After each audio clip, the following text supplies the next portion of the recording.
Assalamualaikum warahmatullahi wabarakatuh. Alhamdulillahi wa kafa, wassalatu wassalamu ala ibadihi alladzi istafa wa ala alihi wa sahbihi wa man sara wa ala nahjihi faqad ihtada. Asyhadu an la ilaha illallah wa asyhadu anna Muhammadan abduhu wa rasuluhu la nabiyya ba'dah.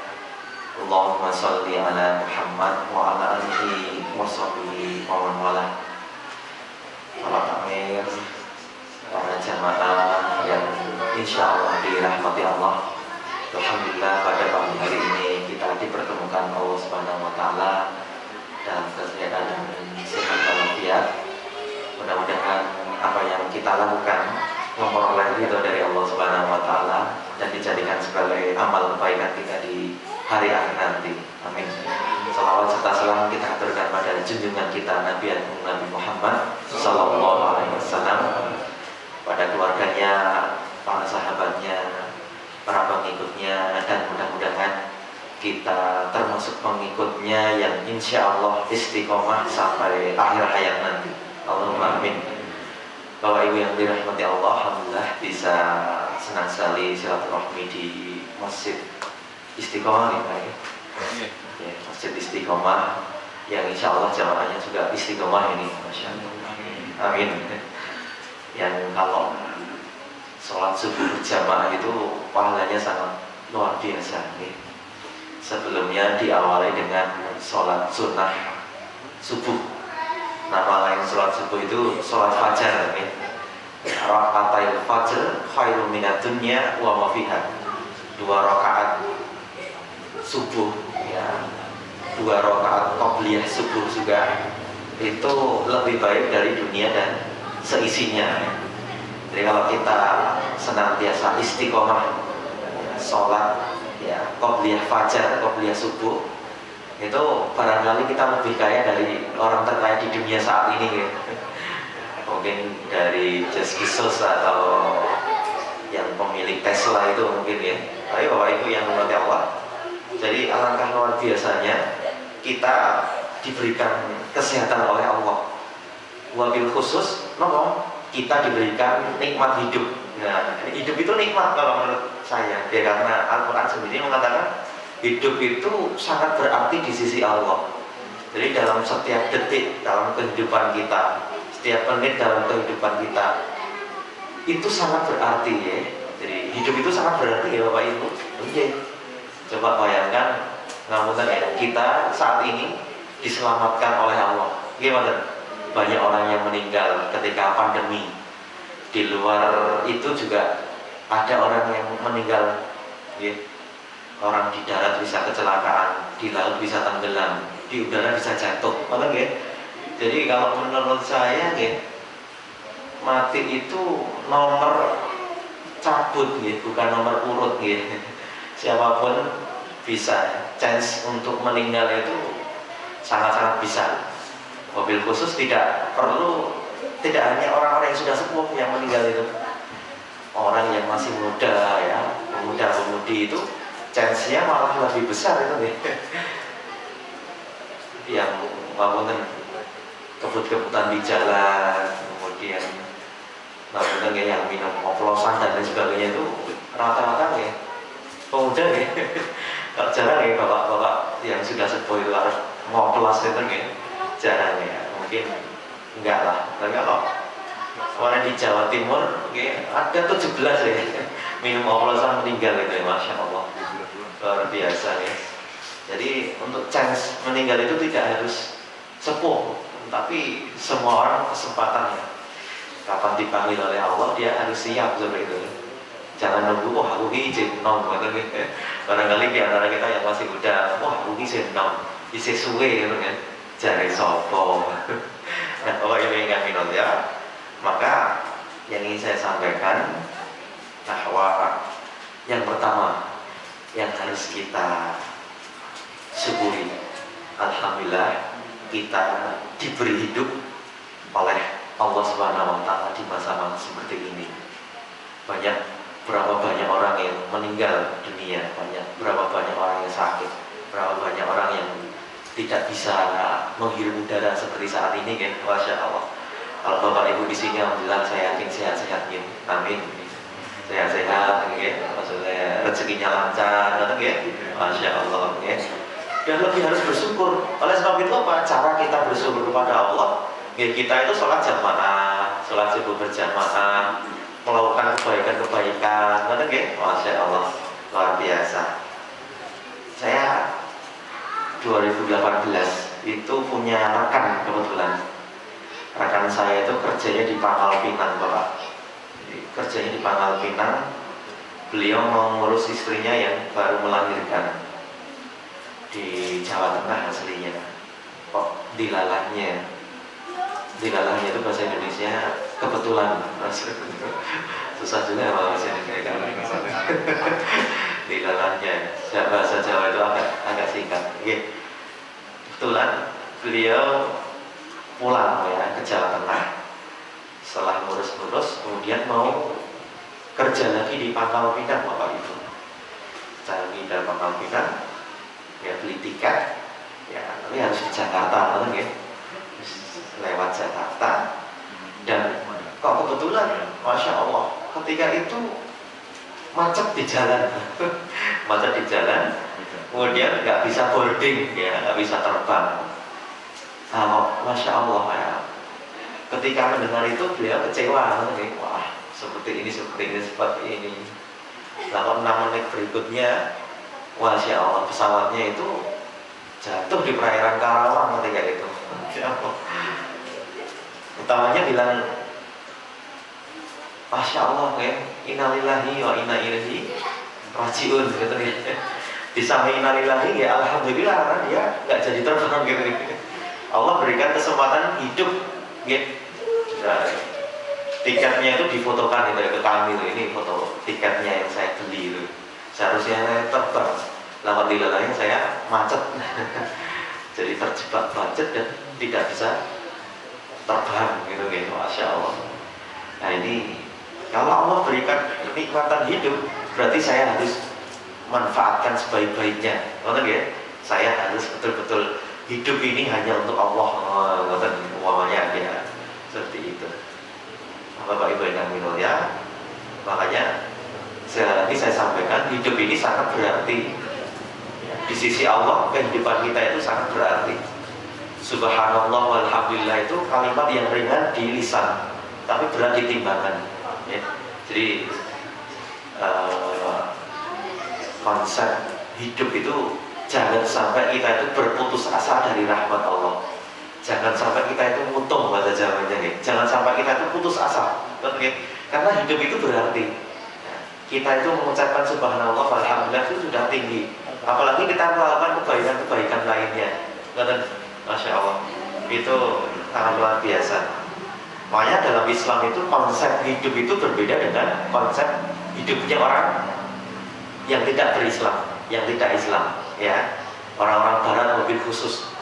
Itu kalau merasa sudah sakit Bapak Ibu, ya, sudah sakit dan sudah rasa-rasanya itu membebani keluarga saya. Nah, itu langsung bilang sama dokter Mawar, ya, saya mau disuntik mati saja. Itu bahasa medisnya eutanesia, ya. Eutanesia itu suntik mati, gitu, ya. Karena alasan, dan itu dilegalkan di beberapa negara. Di Belanda itu boleh, di Selandia Baru itu, New Zealand itu baru-baru ini dibolehkan seperti itu. Dan itu masya Allah berbeda dengan konsep Islam. Gimana? Dalam Islam itu, ya, jangan sampai kita itu mengharapkan mati malah. La yatamanna ahadukumul maut. Jangan sampai kita itu semuanya mengharapkan mati, karena kita itu bisa melakukan kegiatan-kegiatan, kita itu bisa melakukan kebaikan-kebaikan selama kita hidup. Bahwa hidup itu berarti di sisi Allah 1 detik, 1 menit, ya, dan sebagainya. Makanya kita itu menjadi khalifah di muka bumi. Kita itu menjadi hamba Allah yang rajin beribadah. Nah itu seperti itu, Bapak Ibu yang mulia. Ini dalam beberapa nih, jadi kalau Bapak Ibu mungkin ahli kesehatan atau Anda pasti tahu gitu ya, dalam Islam itu ada istilahnya palliative care. Palliative care itu apa nih? Palliative care itu dibimbing, ya, dibimbing betul-betul ya, jangan sampai dia itu putus asa, kan ya, masya Allah. Nah, itu luar biasa. Berikan keyakinan kepada orang yang sudah sakit, orang yang sakitnya, apalagi sakitnya parah, kan ya. Jangan sampai orang yang sakit parah ketika kita tengok, masya Allah, ya, kita melakukan atau mengucapkan kata-kata yang tidak baik. Apa contohnya Bapak Ibu? Wah, ini kayaknya 2 Jumat lagi udah meninggal jenengan ini. Jangan sampai itu, malah tambah parah sakitnya mungkin ya. Wah, ini kayaknya masya Allah udah gagal ginjal ini ya, sakitin jenengan itu ya. Bentar lagi gagal hidup gitu. Masya Allah. Ya malah sakitnya tambah parah apa malah sembuh? Ya malah jangan-jangan bisa tambah parah. Dan dalam konsep keislaman kita, ya kita itu harus optimis, gitu. Mungkin kata-katanya yang lebih baik, Pak, jenengan insya Allah sembuh, ya, jenengan insya Allah sembuh, dan Allah berikan pahala yang besar kepada jenengan. Karena apa? Jenengan tidak bisa sholat berjamaah sekarang. Gimana? Jenengan itu dosa-dosanya diampuni oleh Allah Subhanahu wa Ta'ala. Jenengan tidak bisa melakukan kebaikan-kebaikan lainnya. Makanya jenengan itu pahalanya masya Allah luar biasa. Allah mengangkat, Allah memberikan jenengan itu cobaan, ya, itu Anda dikasih pahala yang besar oleh Allah Subhanahu wa Ta'ala. Seperti itu. Bapak Ibu yang dirahmati Allah.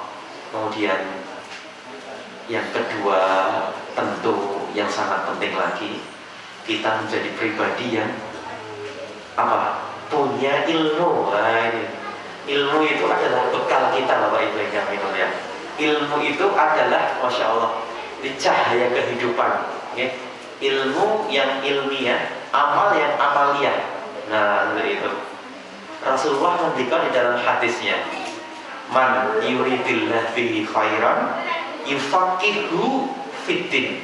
Siapa yang Allah hendaki kebaikannya, Allah fahamkan dia dalam masalah agama. Masya Allah. Jadi ukuran kebaikan itu menurut Allah itu kalau kita paham agama. Ternyata ukuran kebaikan seorang itu kalau kita itu dipahamkan dalam masalah agama. Kita berilmu, ilmu kita itu ada nilai-nilai agama. Masya Allah. Itu gitu. Jadi luar biasa. Okay. Jadi Rasulullah menambahkan dalam hadis beliau, man salaka tariqan yaltamisu fihi ilman sahalallahu lahu bihi tariqan ilal jannah. Siapa yang datang ke masjid, siapa yang datang ke majelis ilmu, siapa yang datang untuk menuntut ilmu, masya Allah, Allah mudahkan jalannya menuju surga. Surga begitu didekatkan kepada orang-orang yang menuntut ilmu. Berarti ilmu itu sangat dijunjung tinggi oleh agama ini. Allah akan mengangkat derajat orang yang beriman dan berilmu. Betul ya, Bapak Ibu yang mulia. Makanya di dalam Islam itu konsep ilmu itu biasanya berbarengan dengan iman. Betul ya? Kalau ilmu nggak ada iman itu bahaya juga. Tapi kalau iman nggak ada ilmu juga kurang lengkap rasanya. Jadi antara ilmu, iman, amal itu menyatu dalam agama Islam. Gimana? Kita mengetahui bahwa sholat itu wajib. Nggak mungkin kita meninggalkan sholat. Gimana? Mungkin. Jadi kita tahu bahwa oh itu ilmunya seperti ini. Dan kita harus mempraktekannya seperti itu. Makanya Bapak Ibu yang mulia, dalam Islam itu juga orang yang berilmu itu dituntut untuk paham yang dalam. Paham. Makanya kalau adik-adik itu ke toko buku, gimana? Adik-adik biasanya sering ke toko buku.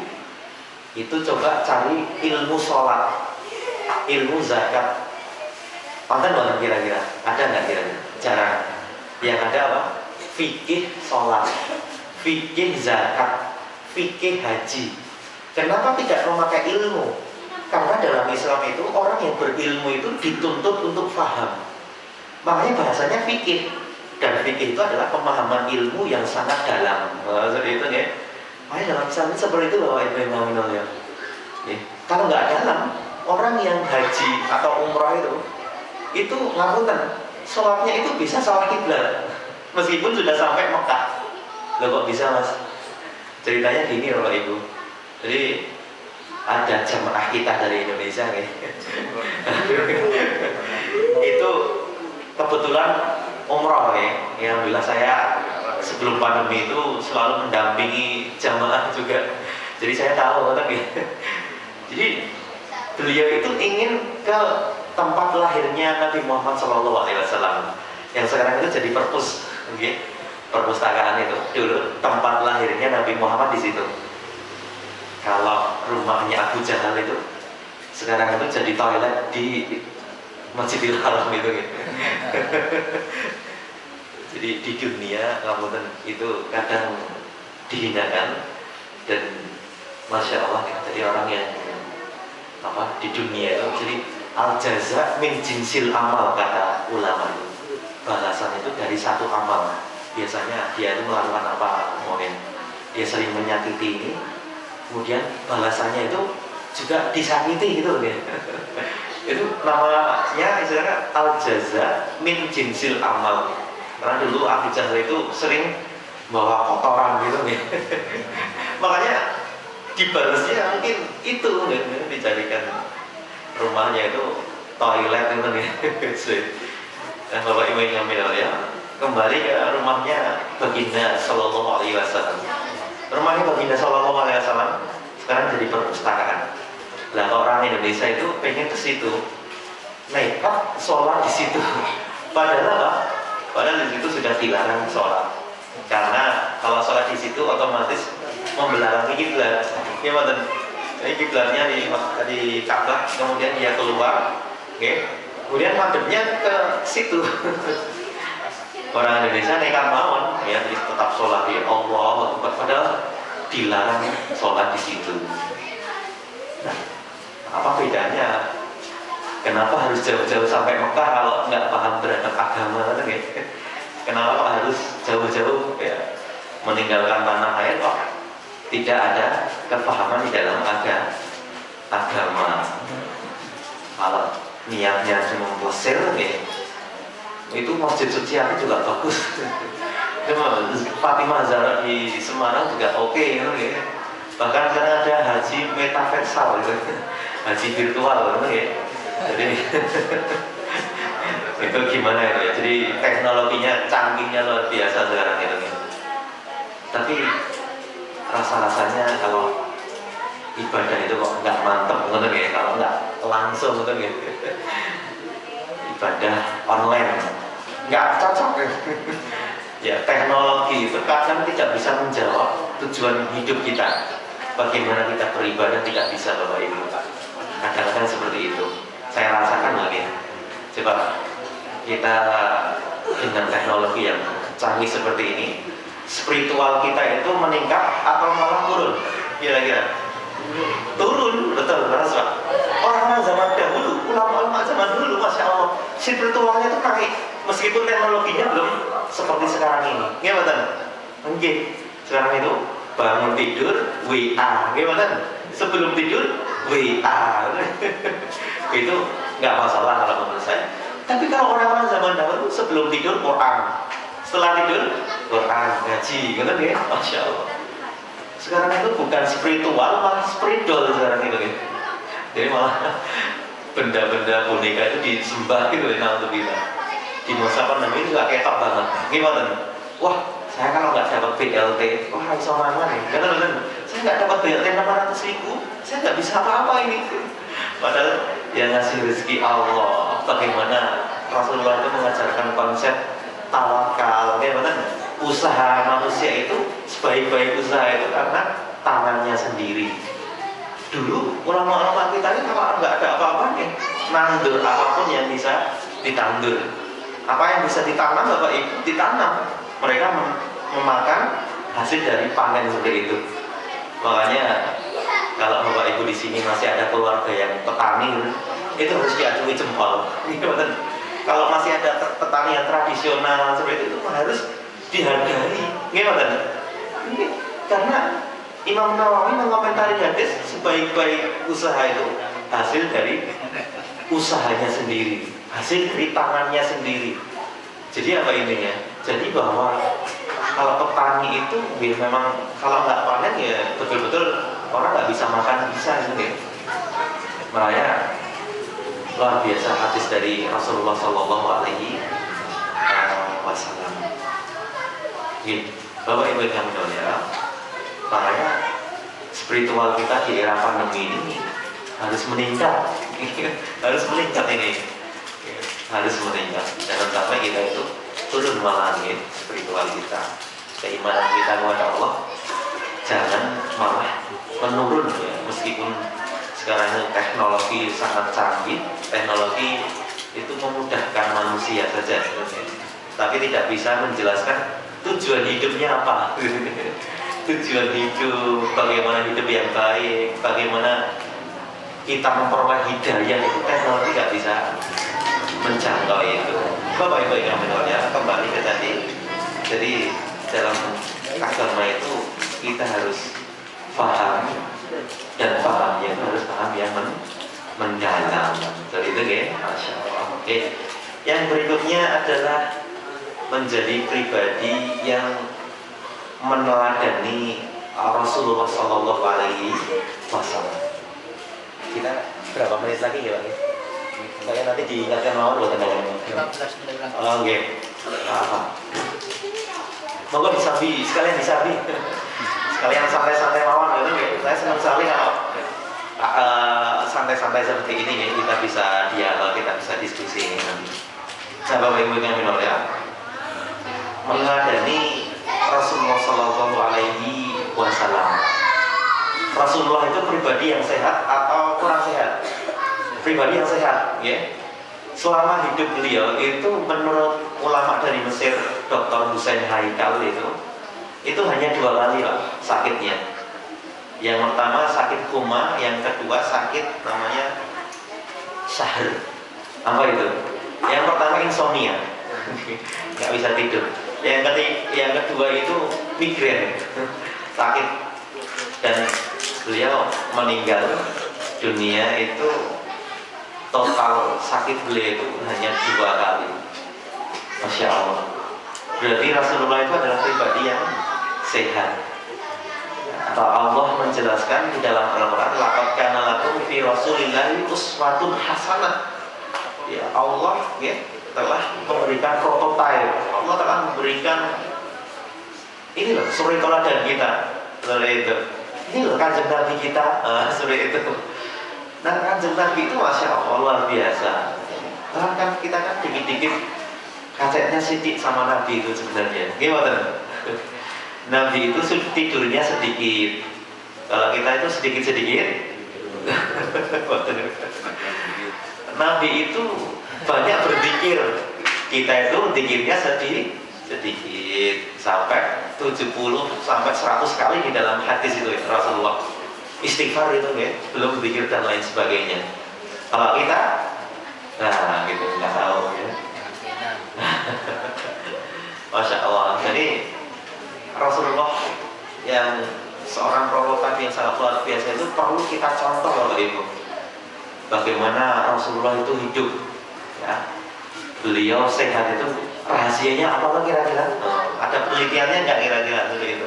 Ternyata Nabi itu Masya Allah bangun pagi itu pasti ya, pasti bangun pagi ya, sholat qabliyah subuh sebelumnya didahului oleh sholat tahajud. Kemudian setelah subuh gerak, artinya beraktivitas paling tidak. Bapak Ibu yang kami dengar, saya punya teman sekarang itu punya istri orang Jepang dan punya keluarga di sana. Saya tanya, Mas, kalau orang Jepang itu rahasianya apa kok sehat-sehat? Katanya, ya giat, rajin, geraknya dan lain sebagainya. Makanya orang Jepang itu harapan hidupnya paling tinggi di dunia, 86 tahun. Wah, kalau orang Indonesia, seluruh Indonesia itu yang usia harapan hidupnya paling tinggi itu ternyata orang Jogja. Wah, ini perlu kita syukuri ya Bapak Ibu. Mobil khusus orang Sleman. Jadi ya enggak Sleman pindah Sleman gitu. Ternyata orang Sleman itu 76 tahun yang perempuan, yang laki-laki 74 tahun. Tapi rata-rata Jogja dan sekitarnya itu alhamdulillah harapan hidupnya tinggi ya. Kenapa alasannya? Karena orang Jogja itu Sumenep lah. Santai ayam tenang kan ya, santai mawon. Kecuali yang stres gitu ya, ampun. Karena data BPJS mengatakan penyakit itu jangan-jangan dari stres itu, gimana? Banyak yang dari luar penyakit itu, masya Allah marah-marah, kemudian dengki iri hati itu, jangan-jangan bisa menyebabkan penyakit, gimana? Iya betul itu, leres betul, ya. Makanya kita nggak usah stres, jadi orang Islam itu tawakal pada Allah, serahkan semuanya kepada Allah, iman yang kuat, imunitas yang tinggi, sampun insya Allah sehat itu, gimana? Kanjeng Nabi aja seperti itu, maka kita harus meneladani Rasulullah Shallallahu Alaihi Wasallam. Bangun pagi, Pak, insya Allah kita telah melakukannya pagi hari ini. Bangun pagi berkegiatan, itu insya Allah kita lebih bahagia, lebih fresh, masya Allah. Yang kedua, kita lihat Rasulullah itu hatinya tenang sekali, ya, jiwanya itu tentram, pikirannya itu bersih, ya. Bahkan kata-katanya itu bisa dijadikan contoh. Anas bin Malik itu mengabdi di rumahnya Rasulullah, membantu selama 10 tahun Bapak Ibu. Ya, khadim tu Rasulullah Shallallahu Alaihi Wasallam masrasihin. Saya itu membantu Rasulullah itu selama 10 tahun. 10 tahun itu tidak seperti 10 bulan. 10 tahun itu tidak seperti 10 minggu. 10 tahun itu tidak seperti 10 hari. 10 tahun itu satu dekade. Gimana? Masya Allah. Lama. Maqala li uffin qad. Rasulullah tidak pernah mengucapkan kata-kata yang buruk. Semisal gah, moh, jelei. Enggak pernah, Masya Allah. Selama satu kali pun selama seumur hidupnya. Bapak Ibu yang punya pembantu kira-kira sudah berapa kali ya? Mungkin sama anaknya juga mengatakan Masya Allah, kita perbaiki diri kita ya Bapak Ibu yang punya, menjadi pribadi yang santun, menjadi pribadi yang lain ya, kata-kata yang bagus. Nah, itu insya Allah ya. Insya Allah kita akan lebih sehat, insya Allah kita lebih Masya Allah ya, insya Allah hati yang tenang, kemudian jiwa yang tentram, pikiran yang Masya Allah. Wah Mas, saya itu cicilannya banyak ya. Cicilannya banyak, saya nggak apa-apa. Cicilan itu nggak usah dipikir, ya. Dibayar orang. Orek-orekan dengan itu. Bapak Ibu yang mendengarnya, makanya konsep tawakal dalam Islam itu setelah berusaha ya, kita serahkan semua pada Allah. Sudah berikhtiar, sudah ini, sudah Allah. Biarkan Allah yang akan menentukan hasilnya. Kemudian Bapak Ibu yang mulia, istiqomah dalam beribadah, istiqomah dalam menyembah kepada Allah, wabil khusus istiqomah dalam hal yang wajib-wajib yang diperintahkan Allah. Bapak Ibu yang mulia, di Jogja ini saya pernah ngimami sholat jenazah di Surabaya, sebuah masjid yang itu Bapak Marbot masjid itu sudah mengabdi selama 40 tahun. Masya Allah. Jadi usia 25 tahun ya sudah menjadi marbot, meninggal 65 tahun. Itu Masya Allah. Yang menularkan itu buahnya sampai luar-luar itu, sampai jalan-jalan itu. Saya ketika itu khutbah Jumat sekaligus diminta jadi imam. Mas jenengan yang imam ya? Pakai saya. Sinten tahu kok banyak banget ini jamaahnya. Beliau itu marbot masjid yang istiqomah. Masya Allah. Selama bertahun-tahun, puluhan tahun itu selalu azan qobla subuh. Azan qobla subuh. Ya azan ya subuh. Masya Allah. Kita 1 bulan coba kita challenge. kita jalan subuhan berjamaah 1 bulan dulu, 2 bulan, sampai seterusnya kita istiqomah. Kita bisa nggak kira-kira? Karena umat Islam itu akan berjaya ketika sholat subuh dan sholat Jumatnya itu sama jamaahnya. Wah, ini pertanyaannya susah nih. Sama nih. Kok sakit nih Mas? Ya bisa. Ya, kalau mau berjaya itu lihat dari sholat subuhnya. Masya Allah, masjid ini sholat subuhnya banyak sekali nih, alhamdulillah. Saya sangat senang sekali. Nah, masjid saya juga lumayan, tapi lebih banyak sini kan ya. Luar biasa, gimana? Makanya apa? Seorang syekh di Turki itu mengatakan, coba lihat, ya, Islam itu kalau mau bangkit, ya, peradaban Islam itu mau bangkit itu lihat, ya, jamaah kompak-kompak nggak kira-kira seperti itu. Karena kita tahu Pak, nah ini sepanjang pengetahuan saya, ya, ada 2 peradaban yang akan muncul setelah peradaban Amerika. Amerika itu kan menguasai dunia itu setelah Perang Dunia, ya 1945 ke sini menguasai dunia. Gimana? Nah sekarang, ya, kata orang Amerika, nanti setelah Amerika berkuasa ini, nanti akan digantikan oleh peradaban. Ada 2 peradaban. Beliau menyebutkan tahun 1993 nulisnya buku. Sekarang kejadian apa? Nanti akan ada 2 peradaban yang akan menguasai dunia. Yang pertama peradaban China yang Konfusianisme. Yang kedua peradaban Islam. Jangan-jangan 2 peradaban itu yang akan menggantikan peradaban Amerika. Makanya orang-orang Cina, mohon maaf, sama orang Barat itu kadang-kadang dituduh apa? Pelanggaran HAM. Kalau terus pelanggaran HAM. Tapi kalau orang Islam yang ditunjuk itu apa? Tentang terorisme. Gimana? Makanya jangan sampai 2 peradaban itu muncul. Gimana? Wah, luar biasa nih Bapak Ibu. Nanti akan ada peradaban yang menggantikan peradaban Barat, yaitu mungkin 2 itu. Peradaban Konfusianisme yang sekarang ini banyak dianut oleh orang-orang di Cina, dan sekarang itu ekonominya, alutsistanya paling ngeri banget. Gimana? Nah, Rusia nggak takut, kenapa? Karena ada backingannya China. Gimana? Kalau ada apa-apa satu kamu ya soalnya. Makanya nggak takut. Bapak Ibu yang kami ya. Yang kedua ini peradaban Islam. Nah ini kapan Islam itu bangkit? Ini janji Allah. Di dalam Al-Quran Allah akan, ya, menjayakan umat Islam setelah terpuruk, ya, bangkit terpuruk, nanti akan bangkit lagi, ya. Allah ini berjanji nanti umat Islam itu akan luar biasa. Gimana? Allahumma amin. Tapi mulai dari hal-hal terkecil dulu. Sholat subuhnya kita lihat jamaahnya kira-kira. Nah, di masjid-masjid apakah sholat subuhnya sudah banyak, atau masih 1 shol, 2 shol, Masya Allah. Jangan ada perbedaan itu harusnya dihilangkan. Perbedaan kita itu dulu mungkin masalah kunut atau tidak, mohon maaf ya saya singgung seperti itu ya. Dulu masih cekcok sama ya, dulu masih berselisih tentang kunut atau tidak kunut gitu ya. Sekarang nggak ada yang berselisih karena nggak ada jamaahnya. Nah, mau berselisih apa yang mau diperselisihkan? Subuhnya aja enggak. Nah Bapak Ibu yang berbahagia, maka itu yang saya sampaikan.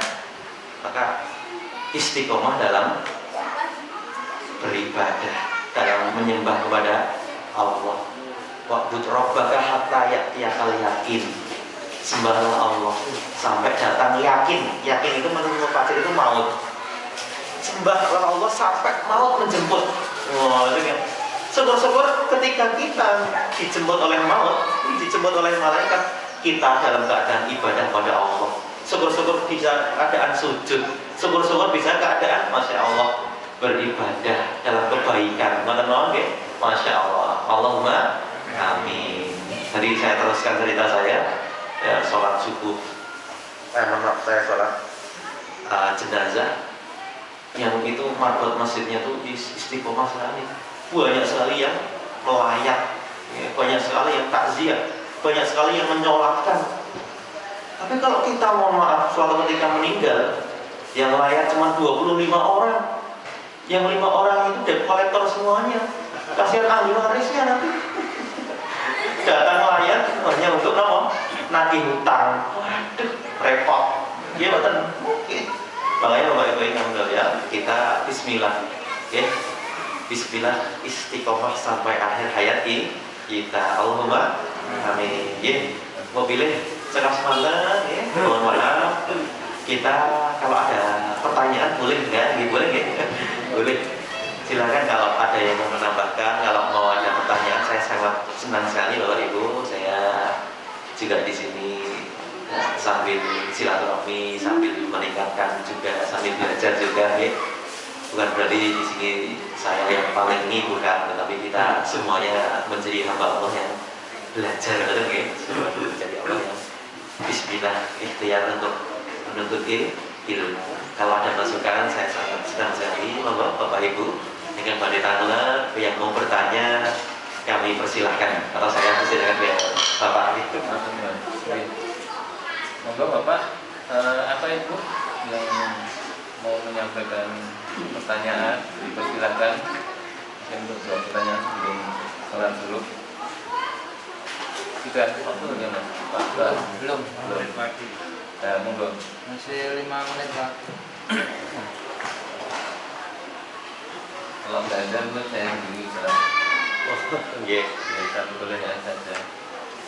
Kadang kalau apa namanya, ya kita manusia ya, kalau mendengarkan yang Ustaz tadi, sebenarnya apa yang diharuskan kita istiqomah itu semuanya ya terkait apa namanya, kita hidup mau seperti apa, tujuan hidup kita apa, dan bagaimana kita memimpin hidup kita itu sendiri. Yang paling sederhana apa namanya, yang kadang kita itu tidak sadar itu hal yang apa namanya sederhana. Misalnya ya, kayak kita itu mengeluh tanpa sadar bahwa apa yang dibuat Allah, apa yang apa namanya Allah kehendaki itu semuanya baik. Ya, misalkan hanya sudah hujan atau panas, itu paling gampang itu kan. iya, betul. Wah hujan dan sebagainya, wah panas. Nah, itu kadang kita nulis jodoh ketika ada orang seperti itu. Masya Allah, semua hal yang dibuat apa itu semua baik. Nah itu bagaimana kita apa ya, mengatasi diri kita sendiri yang kadang saya kok husnudon sama Allah. Yang sebenarnya itu ketika hujan pun apa namanya, Allah untuk siapa sih hujan itu dan sebagainya, mungkin pembagian manajemennya seperti apa kan yang kita nggak tahu, sehingga kita kadang adanya cuma mengeluh kan. Ya mengeluh dan Iya, Pak Sunan. Memang benar bahwa manusia itu di dalam Al-Quran disebutkan manusia itu sering berkeluh kesah. Innal insana khuliqan halu'a. Panas pengen hujan, hujan pengen panas. Kalau hujan cuciannya nggak kering-kering di ibu-ibu. Kalau kita itu hujan, katakanlah, kalau kita itu panas, wah kok raudan-udan ya. Kalau kita itu hujan, wah kumbalan kering ini. Ya memang seperti itu. Manusia itu tampak kadang-kadang berkeluh kesah. Tapi satu hal yang pasti, bahwa semua itu adalah ketetapan atau takdir Allah yang insya Allah bagus. Saya itu selalu yakin bahwa apa yang diberikan Allah itu selalu yang terbaik. Belum tentu pandangan kita itu baik, tak menurut Allah itu juga baik. Ya betul. Mungkin kadang-kadang seperti itu. Kalau ibu yang mulia, kita itu dalam hidup itu sering menjumpai hal-hal yang seperti itu. Yang pertama, kalau menurut hemat kula ya, kita itu harus husnuzon kepada Allah tadi. Allah di dalam hadis qudsi dikatakan, ana inda dhonni abdibi. Saya itu selalu bersama prasangka hambaku. Kalau hambaku itu baik kepadaku prasangkanya, saya itu lebih baik, kata Allah. Kalau hambaku itu datang kepadaku dengan berjalan, aku, kata Allah, datang dengan berlari. Masya Allah, gimana? Kalau jauh hambaku, saya itu dekat, kata Allah seperti itu. Maka dalam hidup itu, kalau saya sendiri ya Bapak Ibu, saya harus husnuzon kepada Allah. Saya harus optimis kepada Allah bahwa ini yang terbaik bagi saya. Saya 2006 itu gempa Jogja, dan saya tuh nggak jadi wisuda ketika itu. Saya ingat betul ya, sekolahan kami itu retak Bapak Ibu dan sangat membahayakan. Masya Allah, nggak jadi wisudanya neng masjid. Wisudanya di masjid ketika itu. Masya Allah, saya nggak bisa bayangkan wisuda di masjid. Terus kemudian saya batin-batinkan, ya Allah, ini mungkin ketetapan yang terbaik bagi kami ya Allah. Alhamdulillah ketika itu blessing in disguise, saya itu dapat beasiswa ketika itu, beasiswa ke Timur Tengah. Masya Allah. Padahal ketika itu gempa dan lain sebagainya, ada pembukaan beasiswa dan saya alhamdulillah dapat. Makanya dari kejadian itu saya mengatakan, oh ini pasti yang terbaik bagi saya. Apapun itu, kita hadapi dengan optimis, dengan penuh keyakinan kepada Allah Subhanahu wa Ta'ala. Nah, mungkin Bapak Ibu juga seperti itu. Wah, Allah kerja di orang kayak ini ya. Mungkin dengan kerja yang seperti itu, mungkin kita jadi lupa Allah. Banyak loh orang yang sudah, Masya Allah, tajirnya melintir. Tajirnya melintir. Sultan, katakanlah bahasa anak-anak muda sekarang. Sultan nih, wah supirah tuh bilang, lupa kepada Allah. Azan tidak ke masjid. Ketika panggilan azan tidak ke masjid. Bahkan sibuk menghitung rupiah, jutaan, miliaran, gitu. Iya, betul Bapak Ibu. Ini yang terbaik ya bagi kita. Saya selalu seperti itu dalam hidup itu. Yang kedua, saya tanamkan kalau lagi futur itu lagi malas dan lain sebagainya gitu. Itu ingat bahwa kita itu sudah muahadah kepada Allah. Ketika kita di alam rahim, kita itu bakal nyembah Allah. Alastu bi rabbikum qalu bala syahidna. Bahwa kita itu nanti akan menyembah Allah. Kalau kita tidak menyembah Allah, berarti kita ingkar janji. Dulu ketika kita di alam rahim, betul? Ada 4 alam. Yang pertama alam rahim, alam ruh. Yang kedua alam dunia. Yang ketiga adalah alam barzakh. Yang keempat alam akhirat yang terakhir meninggal. Jadi kalau kita sudah, ya gini, kita ya sekarang ini di alam dunia yang sementara. Dunia nggak selamanya Bapak Ibu, pasti akan berakhir. Gimana? Dengan berakhirnya umur kita, dengan kita itu sudah meninggal, sudah berakhir di dunia. Nanti kita akan ditransfer di alam barzakh. Alam barzakh itu alam menanti, ya, alam penantian kita. Bisa dikubur, bisa di tempat lain. Kalau jenazah dibuang di laut itu, alam barzakhnya putih ya Mas. Ada yang bertanya begitu. Kan tidak harus kuburan, gimana? Di alam barzakh sana. Oh, seperti itu. Nah, nanti setelah alam barzakh kita akan ditransfer ke alam yang namanya alam akhirat. Seperti itu. Oke, itu. Dan saya mengatakan dalam diri saya, oh, ketika saya lagi malas, ingat bahwa kamu itu sudah muahadah oleh Allah Subhanahu wa Ta'ala. Kita itu nanti akan menyembah kepada Allah. Kita itu nanti akan sholat, akan ibadah lainnya kepada Allah. Kalau saya itu malas, kalau saya itu tidak sholat, berarti saya itu ingkar sama Allah. Nah, teman-teman. Yang berikutnya adalah janji Allah itu harus kita bayangkan, Bapak Ibu yang minulnya. Janji Allah itu harus kita endapkan. Ya, janji langit itu harus kita endapkan di bumi. Apa janji Allah? Allah akan memberikan apa? Wasari'u ila magfiratin min rabbikum wa jannatin arduhas samawati wal ardh. Segeralah, cepat-cepat kepada kebaikan. Jangan menunda lagi. Kalau nunda-nunda, nanti akan kita itu terbengkalai dengan kegiatan-kegiatan kita. Gimana? Kalau sudah pengen sholat subuh berjamaah, kita tuh harus sholat subuh berjamaah. Nanti kalau nanti, wah, engkau baik, seperti itu. Pasti bablas betul. Gimana? Kalau kita ada kerjaan terus kita tunda, itu saja sudah ada kegiatan lain Pak. Gimana? Makanya apa? Wasari'u ila magfiratin min rabbikum. Bergegaslah kepada kebaikan. Nanti kalau kita bergegas, kita tuh akan disediakan surga. Yang surga itu luasnya itu langit dan bumi. Nggak bisa bayangkan saya, surga disediakan oleh Allah, luasnya langit dan bumi. Makanya kalau orang mau masuk surga sendiri itu medeni. Takut saya kalau ada orang yang, kamu ikut saya masuk surga, nggak ikut saya nggak masuk surga.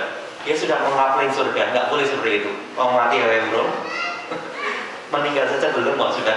Kamu kalau saya ikut saya masuk surga, nggak ikut saya nggak masuk surga. Surga itu endless Bapak Ibu, nggak tiada akhirnya. Gimana? Kita masa mau hidup 60 tahun dapat surga yang jutaan tahun, dapat surga yang berpuluh-puluh juta tahun, bertriliun-triliun, nggak mungkin kalau nggak dapat rahmat Allah Subhanahu wa Ta'ala. Makanya kita jangan sampai kita merasa, oh saya itu pengen masuk surga sendiri, nggak boleh seperti itu. Karena masuk surga itu endless, gimana? Endless sama surga itu.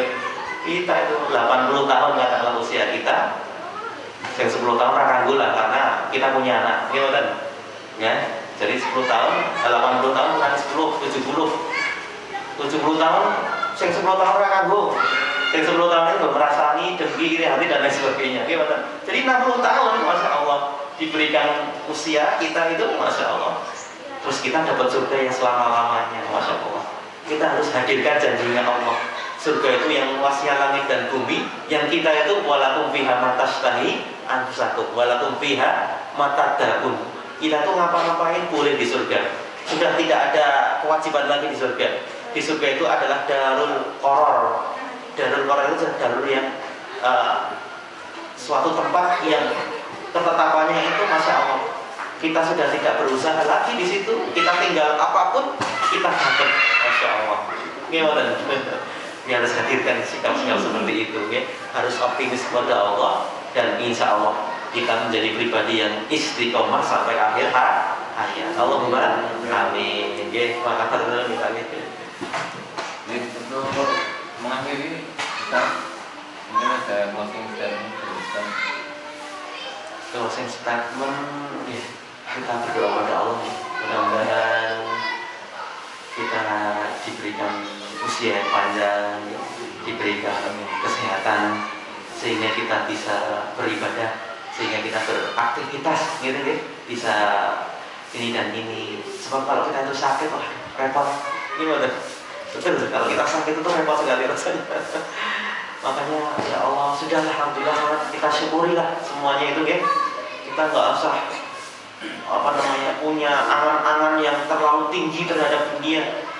Kalau kita itu terlalu tinggi, maksudnya angan-angan, nanti kita kalau nggak dapat kita kecewa nanti. Gimana? Yang penting target kita jelas, yang penting kita itu tawakal pada Allah, yang penting kita ikhtiar, sambut insya Allah. Mudah-mudahan kita menjadi pribadi yang istiqomah. Allahumma amin.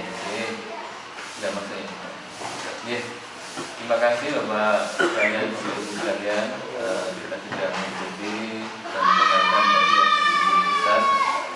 Dari itu, maka kita tutup acara pada pagi hari ini dengan bacaan adalah bersama-sama.